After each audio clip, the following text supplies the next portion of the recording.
हाँ, प्रांजल कल के सत्संग का सार सुना दो। हाँ, सुनाओ। नारायण नारायण। नारायण। मनुष्य शरीर केवल और केवल भगवत प्राप्ति के लिए मिला है। बाकी सारे योनियां हैं भोग योनियां। वहां पर प्रारब्ध के रूप में भोग सामने आते हैं। ये तो मनुष्य शरीर में भी आते हैं, पर उसमें हम नया कर्म भी कर सकते हैं, ये उसकी विशेषता है। भोग योनि में कोई नया पुण्य और पाप नहीं कर सकता। लेकिन मनुष्य शरीर में मनुष्य अच्छे कर्म द्वारा भगवत प्राप्ति कर सकता है, या पुण्य का संग्रह कर सकता है, या बुरे कर्म द्वारा पाप का संग्रह कर सकता है। भगवान हम पर बड़ी कृपा करके हमें ये शरीर देते हैं कि ये मुझसे प्रेम करेगा और जन्म मरण से छूट जाएगा। साधक को भगवान भगवत प्राप्ति का उद्देश्य समझकर हर समय जागृति रखनी चाहिए। भगवत प्राप्ति का उद्देश्य बनते ही हमारे से जो कुछ होगा वो भगवान के लिए होगा, उनकी प्राप्ति में आगे बढ़ने के लिए होगा। भगवत प्राप्ति की मूल बात है एक निश्चय, यानी एक उद्देश्य। उससे तत्काल परमात्मा की प्राप्ति हो जाएगी। उससे साधक का तो अच्छा होता ही है, पर भगवत प्राप्ति का उद्देश्य जो कर लेता है वो महापुरुष बन जाते हैं। वो दूसरों का भी उद्धार कर देते हैं। वो दूसरों के लिए भी उनकी परमार्थिक उन्नति में सहायक है। भगवत प्राप्ति के आनंद के सामने संसार के आनंद फीके हैं। एक बार के लिए भोग अच्छे लगते हैं, पर आगे जाके उनका फल दुख कष्ट पीड़ा से ही भरा हुआ होता है। जो भगवान को प्राप्त कर चुके हैं, ऐसे संत महात्मा द्वारा संसार का हित होता है। लोगों में भगवान की तरफ चलने की प्रेरणा होती है। उनके पास बैठने से ही शांति मिलती है। उनके सिद्धांत और उद्देश्य में ही प्राणी मात्र का कल्याण होता है, पर उनमें इसका अभिमान भी नहीं है। उनके द्वारा स्वाभाविक हित होता है। उनके आसपास जो वातावरण है वो भी शुद्ध हो जाता है। वहां पशु पक्षी तक अपना बैर छोड़ देते हैं, क्योंकि भगवान की भक्ति के सामने भगवान की भक्ति का बहुत बड़ा लाभ है। सदा के लिए दुख नष्ट हो जाता है। ऐसे ही जो संसार में लगे हुए हैं उनके द्वारा संसार में स्वाभाविक अशांति फैलती है। इदंता यानी ये करके जिसको हम कहते हैं, ऐसे हम अपने शरीर को भी ये शरीर करके कहते हैं। तो जिसे ये करके कहते हैं वो मैं नहीं हो सकता। कल मूल बात थी कि मनुष्य को अपना एक उद्देश्य बनाना जरूरी है। भगवान की तरफ चलने का ये उद्देश्य जो बना लेता है, तभी भगवान ने मनुष्य शरीर बनाया है कि ये भगवत प्राप्ति का उद्देश्य बना और मुझे प्रेम करे। ये मनुष्य जीवन सुख दुख भोगने के लिए नहीं मिला है। उससे हम परमात्मा की प्राप्ति कर सकते हैं, परमात्मा को प्रेम कर दे सकते हैं। भगवान हमारे हैं और हम भगवान के हैं। संसार की सेवा कर दो और प्रेम भगवान से करो। नारायण नारायण नारायण नारायण। बहुत अच्छा, बहुत बढ़िया लिखा है। तो अब हम गीता जी का शुद्ध पाठ करते हैं। और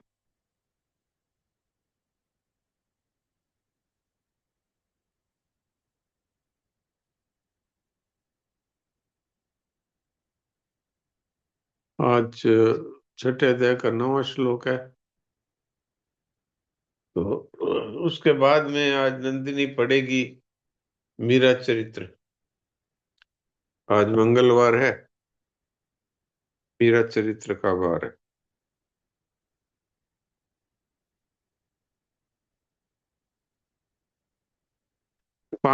छठा अध्याय श्लोक 9। सुरेन मित्रार्युदासीन मध्यस्थ द्वेष बंधुषु साधुष्वपि च पापेषु समबुद्धिर्विशिष्यते। सुरेन मित्रार्युदासीन मध्यस्थ द्वेष बंधुषु साधुष्वपि च पापेषु समबुद्धिर्विशिष्यते। सुहृद मित्र वैरी उदासीन मध्यस्थ द्वेष्य और संबंधियों में भी तथा साधु आचरण करने वालों में और पाप आचरण करने वालों में भी समबुद्धि वाला मनुष्य श्रेष्ठ है। जिनसे व्यवहार में एकता नहीं करनी चाहिए और एकता कर भी नहीं सकते, उन मिट्टी के ढेले पत्थर और सुवर्ण में और सुहृद मित्र वैरी उदासीन और मध्यस्थ द्वेष बंधु साधु तथा पापी व्यक्तियों में भी कर्मयोगी महापुरुष की संबुद्धि रहती है। तात्पर्य यह है कि उसकी दृष्टि सब प्राणी पदार्थों में समरूप से परिपूर्ण परमात्म तत्व पर ही रहती है। जैसे सोने के बने गहनों को देखें तो उनमें बहुत अंतर दिखता है, पर सोने को देखें तो कोई अंतर नहीं, एक सोना ही सोना है। इसी प्रकार सांसारिक प्राणी पदार्थों को देखें तो उनमें बहुत बड़ा अंतर है, पर तत्व से देखें तो एक परमात्मा ही परमात्मा है। अब जो पाठ करना चाहें वो हाथ खड़ा करें, तो फिर उनको मौका दे सकते हैं। हाँ सोन जी, आप बोलिए। राम राम जी सर। राम राम। सुहृन्मित्रायुदासीन मध्यस्थद्वेष्य बन्धुषु साधुष्वपि च पापेषु समबुद्धिर्विशिष्यते। बहुत अच्छा। हाँ सविता जी।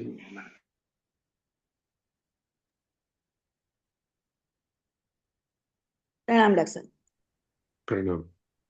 सुहृन्मित्रार्युदासीन मध्यस्थ द्वेष्य बन्धुषु साधुष्वपि च पापेषु संबुद्धिर्विशिष्यते। बहुत अच्छा। नारायण नारायण। चंदा जालन। राम राम प्रणाम जी सा। राम राम। सुहीन मध्यस्थ द्वेषय बंधुषु साधुष्वपि च पापेषु समबुद्धिर्विशिष्यते। नारायण नारायण। हाँ, ये द्वेषय बोला, ये शय पूरा नहीं है। द्वेष्य बंधुषु, ये दोबारा बोलो। फर्स्ट लाइन जी सा। हाँ। सुहीन मित्रार्युदासीन मध्यस्थ द्वेषय बंधुषु। द्वेषय नहीं बोलना है, द्वेष्य। शय द्वेष आधा है ना। द्वेष्य हाँ, द्वेष्य बंधुषु। द्वेष्य बंधुषु। हाँ अब ठीक। सुनील दास जी बोलिए। राम राम महाराज जी। राम राम। सुहृन् मित्रार्युदासीन मध्यस्थ द्वेष्य बंधुषु साधुष्वपि च पापेषु संबुद्धिर्विशिष्यते। साधु स्वपि बोला, ये शय आधा है। साधु स्वपि च पापेषु। साधुष्वपि च पापेषु हाँ संबुद्धिर्विशिष्यते। हाँ, ये ठीक है, अब सही। प्रणाम महाराज। प्रणाम। सुलोचना। प्रणाम महाराज। प्रणाम। सुहृन्मित्रार्युदासीन मध्यस्थ द्वेष्य बन्धुषु साधुष्वपि च पापेषु संबुद्धिर्विशिष्यते। ठीक है, अच्छा है। संतोष पंसारी। नारायण नारायण जी से प्रणाम कर रही हूँ। नारायण नारायण। सुहृन्मित्रार्युदासीन मध्यस्त्वे मध्वे मित्रार्युदासीन मध्यस्थद्वे बन्धुषु साधुष्वपि च पापेषु संबुद्धिर्विशिष्यते। नारायण नारायण। हाँ, ये पहली लाइन में मध्यस्थ द्वेष्य बंधुषु, मध्यस्थ द्वेष्य बंधुषु, इसको दोबारा बोलिए। सुहृन्मित्रार्युदासीन मध्यस्थ द्वेष्य द्वेष्य द्वेष्य बंधुषु। बंधुषु। हाँ अब ठीक है। पिस्ता देवी।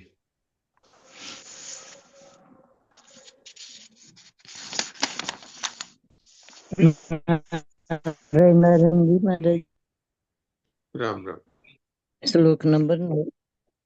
सुहृन्मित्रार्युदासीन मध्यस्थ द्वेष्य बन्धुषु साधुष्वपि च पापेषु संबुद्धिर्विशेषते। हाँ ठीक है, अच्छा है। सभी बहुत अच्छा पाठ किया सभी ने। अब काफी शुद्ध पाठ होने लग गया वैसे। जयेश भाई ने हाथ खड़ा किया था, क्या आप पढ़ना है पाठ तो बोलिए।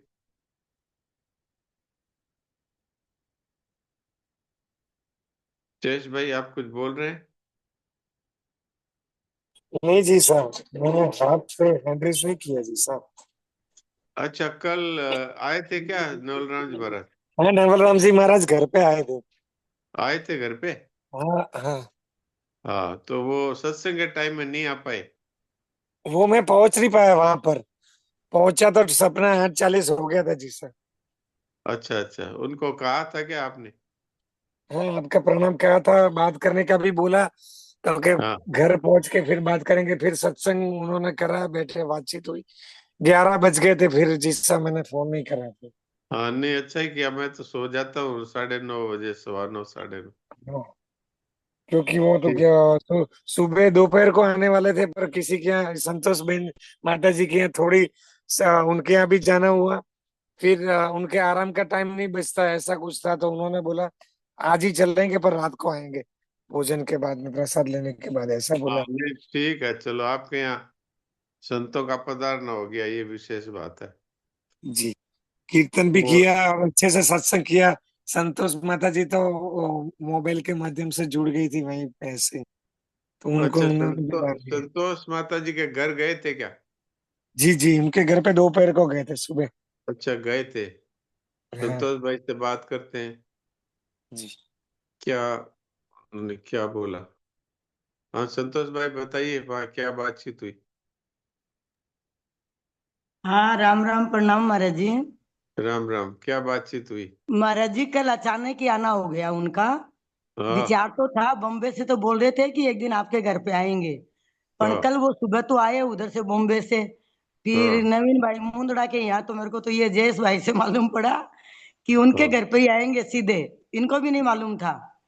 फिर मैंने हाँ नवल राम जी महाराज जी से बात करी तो उन्होंने बताया कि हम जहाँ आने वाले थे वहां आ गए, हम नवीन भाई के आएंगे। और हाँ अब आगे समय है नहीं हमारे पास। तो फिर हमने सोचा कि बोला आप लोग आ जाओ वहां। तो ये दिनेश भाई और हम लोग सब गए उधर। तो महाराज हाँ। जी ने कहा कि 10-15 मिनट चलते हैं। तो 30 संत और एक महाराज जी। थोड़ा समय हमने उनसे नहीं लिया, जयेश भाई के यहाँ तो बहुत समय मिला। और हमने 10 मिनट की बात करके आए थे कि महाराज जी 10 मिनट में फ्री कर देंगे आपको। तो महाराज जी ने बस अनुकूलता प्रतिकूलता के बारे में बताया कि सुखी दुखी नहीं होना चाहिए। और आरती करी ठाकुर जी की। और थोड़ा कीर्तन किया। और उनके साथ और कितने लोग थे? 30 संत थे। अच्छा, इतने संतों को लेके कहाँ गए थे? वो महाराज जी है नहीं, 12 महीने में एक बार है नहीं बॉम्बे। और अच्छा। ये अहमदाबाद और सूरत भी आते हैं। इस बार मैं सूरत नहीं थी नहीं, अहमदाबाद थी नहीं इधर, इसलिए हाँ सूरत का प्रोग्राम नहीं रखा। और हाँ। ये गांधी धाम। और फिर वहां जाएंगे नलियाद। तो ये 30-25 संतों को लेकर 1 महीना घूमते ही है हर साल। अच्छा अच्छा अच्छा, बूढ़ों ठीक को ठीक। भी जवानों को भी सबको लगता है वहां वृंदावन में ठंड बहुत पड़ती है नहीं जी साहब। हाँ हाँ, ठंड पड़ती है बहुत। बहुत ठंड है, बोले कि 10 दिन से तो सूरज भगवान भी नहीं निकले। हाँ, तो इसलिए ज्यादातर संत है वो कलकत्ता बम्बई इस एरिया में रहते हैं। हाँ। तो हमारे तो क्या, वो जल्दी में आए थे और हमने टाइम की पाबंदी कर दी थी उनको कि महाराज जी हम 10 मिनट में फ्री कर देंगे आपको। तो बस आरती करी, थोड़ा कीर्तन किया। फिर वो थोड़ा कुछ करने वाले थे तो हमने ही बोल दिया कि महाराज जी अब आपका समय हो गया, फिर आप थक जाओगे। तो इसलिए हाँ, पूरा बहुत मैंने वो सत्संग ग्रुप में फोटो तो भेजा है जी साहब। अच्छा अच्छा। कल भेजा था तो मैंने, 2-3 फोटो अच्छा भेजे थे अच्छा, देखेंगे। संतों को। अब मैं अच्छा। जाऊंगी मिलने, तो वहां से आपसे बात कराऊंगी, वहां जाऊंगी तब। हाँ, एक बार अगर मौका लगे तो बात करा दीजिएगा। हाँ, करवाएंगे। 1 घंटा का रास्ता है यहाँ से जाने का। तो मैं इसी हिसाब से जाऊंगी कि उनके पास बैठूंगी थोड़ी देर। तो फिर आपसे भी बात करवा दूंगी। हाँ ठीक ठीक ठीक। राम राम। हम्म। हाँ, राम राम, प्रणाम जी सर। बहुत बढ़िया, अच्छा हुआ। वृंदावन में तो क्या है, उनको फोन करते हैं तो कोई, वो तो फोन प्राय नहीं उठाते हैं, और वो दूसरे गणेश जी वगैरह को फोन करते हैं। तो वो कई बार उठा लेते हैं, कई बार नहीं उठाते, तो महाराज इसलिए जी। ज्यादातर बात नहीं हो पाती। हाँ हाँ जी सर सुनो, ये महाराज जी को हाँ मालूम नहीं पड़ा होगा आपका फोन है क्या। अगर उनके पास हाँ फिट नहीं होगा, नहीं तो क्या उनको फोन करते हैं नहीं, तो हाँ भले ही वो कभी भी करो, रात को करो, दिन में करो, फिर वो वापस आता है उनका फोन। तो एक तो मैं नंबर फिट कर दूंगी आपके नाम से उनके फोन में। हाँ, शायद मेरे नाम से फीड नहीं है वहाँ। हाँ आपके नाम से फिट नहीं है, नहीं तो वो तुरंत करते हैं फोन।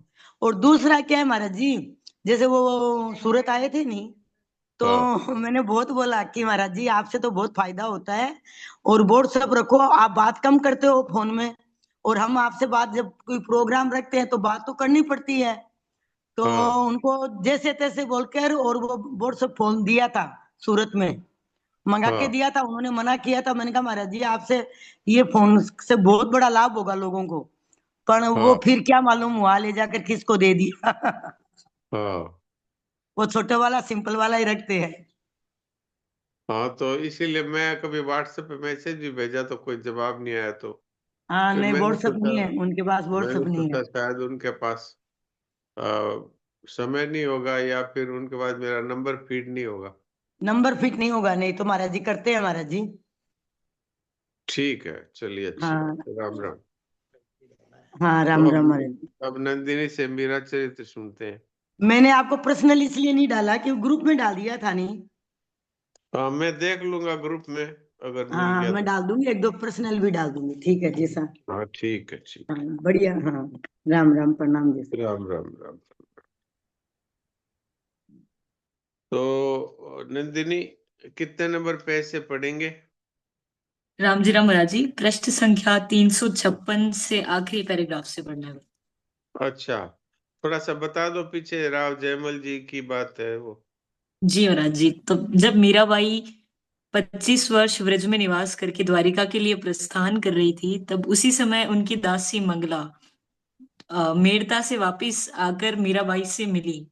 तो मीराबाई ने उनसे मेड़ता के समाचार पूछे, तो मंगला ने सारी चीजें बताई कि वीरम देव जी युद्ध में काम आ गए, और राव जयमल जी हैं गद्दी पर विराजमान, और वो रघुनाथ जी के बहुत भक्त हैं। तो एक बार जोधपुर की सेना आक्रमण कर देती है, तब राव जयमल जी पूजा में होते हैं।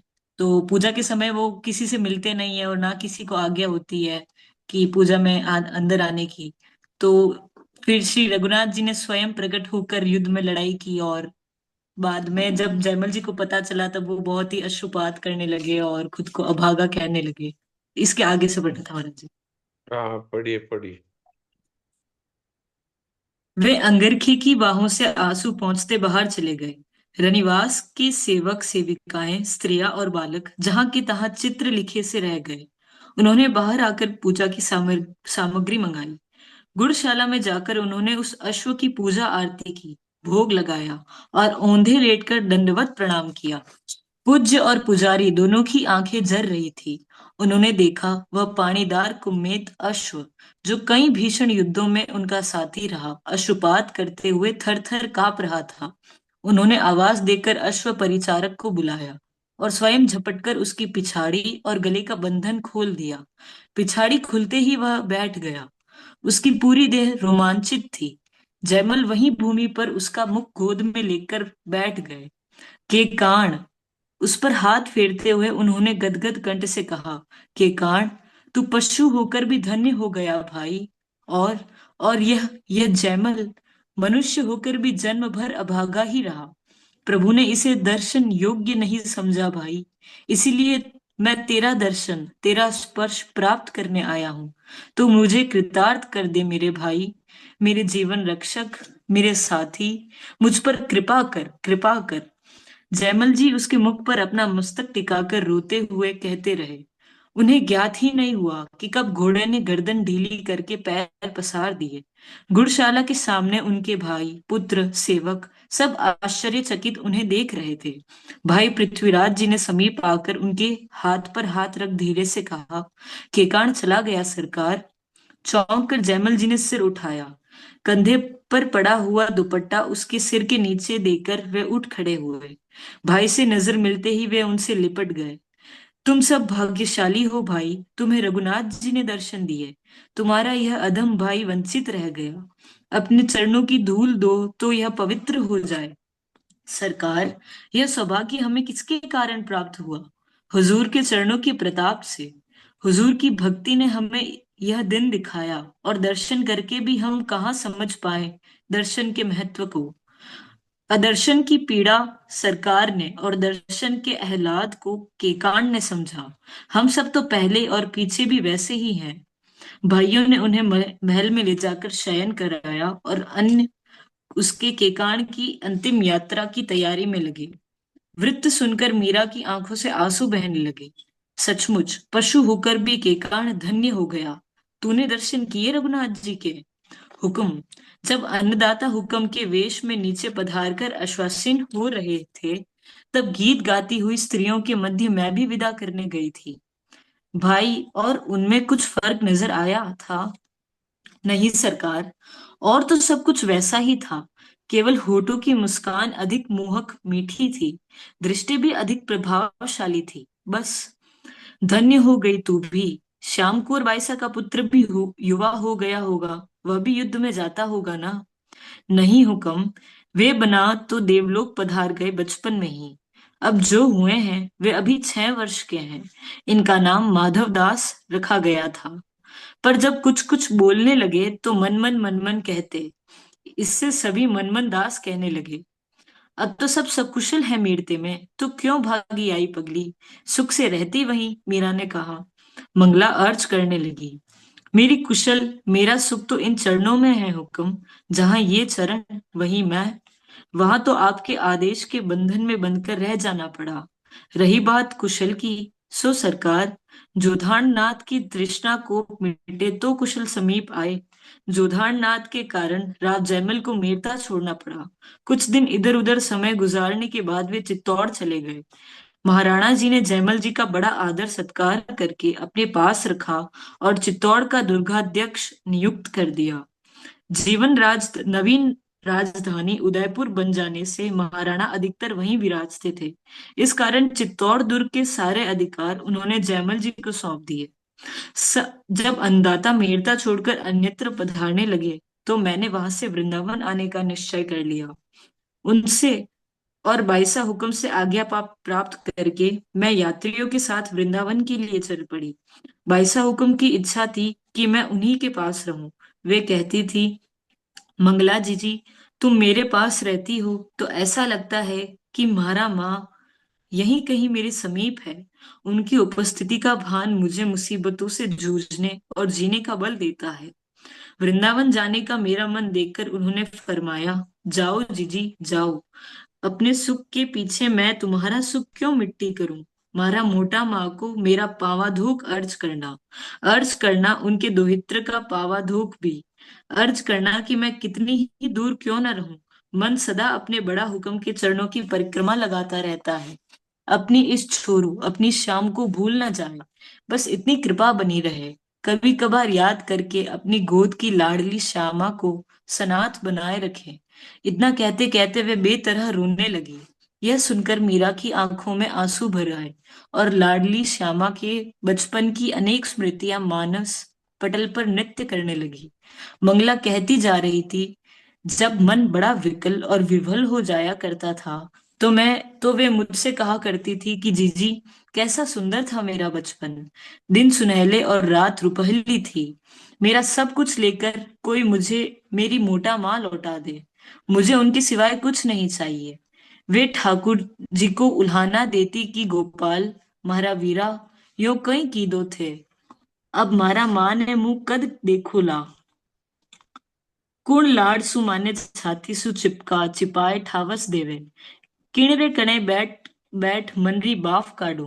कुण हस हसर सासरारी बाता पूछे। कुण घड़ी घड़ी मूंगी लेवे। बड़ा हुक्म, आप बिना आपकी श्यामा सागेई अनाथ वेगी।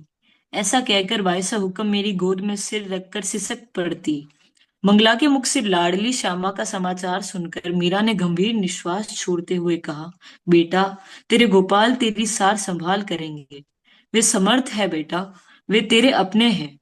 मोटा माँ को मुंह छोड़ो, वे ही तो एक अपने हैं। प्रवास और द्वारिकावास।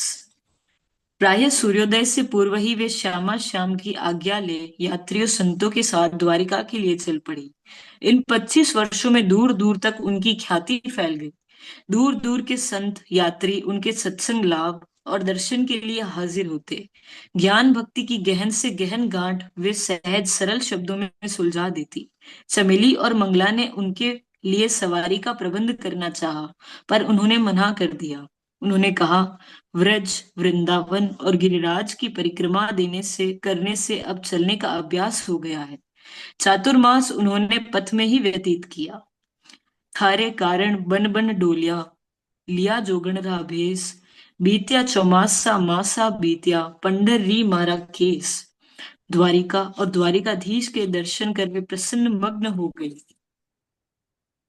मारो मन हर लीनो रण छोड़, मोर मुकुट सिर छत्र विराजे, कुंडल री छवि और, चरण पखारे रत्नाकर री धारा घूमत जोर, धूजा पताका टट टट राजे झालर री झकझोर, भगत जनारा काज सवारिया, मारा प्रभु रण छोड़, मीरा रे प्रभु गिरधर नागर, कर गयो नंद किशोर।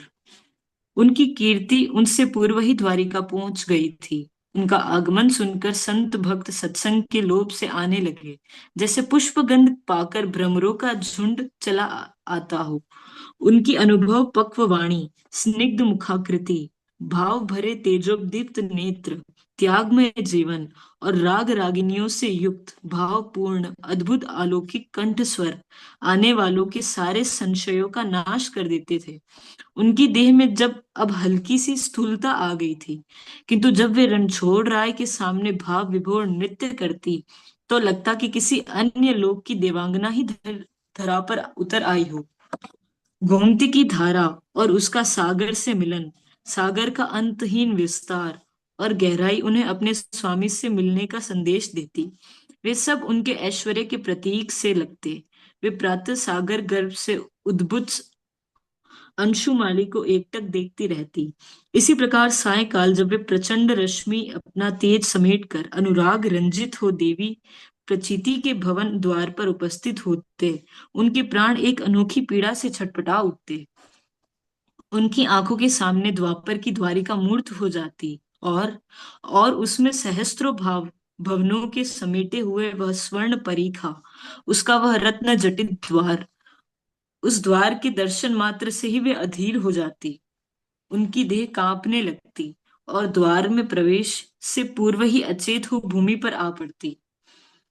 कभी उस द्वार पर टकटकी लगाए देखती रहती। यह तो अपने स्वामी और उनकी प्रियतम पत्नियों के महलों का द्वार है। इसी में एक भवन उनका अपना भी है, किंतु मैं द्वार से बाहर कैसे हूँ? मेरी क्यों और कैसे निर्वासित हुई अपने घर से? कितने लोग आ जा रहे थे उस द्वार से? कईयों को मैं पहचानती हूँ। ये सात्यकी है और ये कृतवर्मा नारायणी सेना के उद्भट वीर सेनापति। ये साम जा रहे हैं और ये देवी रुक्मणी जी की सुता के वर। आहा, विदा दी जा रही है। उद्धव, प्रद्युमन, आहा, प्रद्युमन ने कैसी मुक्त छवि पाई है, बिल्कुल अपने पिता की तरह।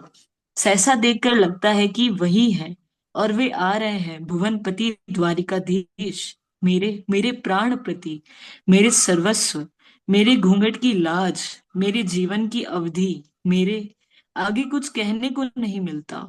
वह मदगज चाल, वह मोहन मुस्कान, भृगु की वह अनियारी चितवन। आहा, उन्होंने मेरी ओर देखा, पहचान आई दृष्टि में है। ये मुस्कुराए मेरी ओर देखकर। वे मूर्छित हो जाती। दासियां उपचार करने में लगी रहती।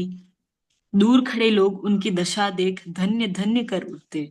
उनकी चरण रज सिर पर चढ़ाकर स्वयं को कृतार्थ मानते। उनके अधीर प्राण देह की बाधा को पार करने के लिए व्याकुल हो उठते।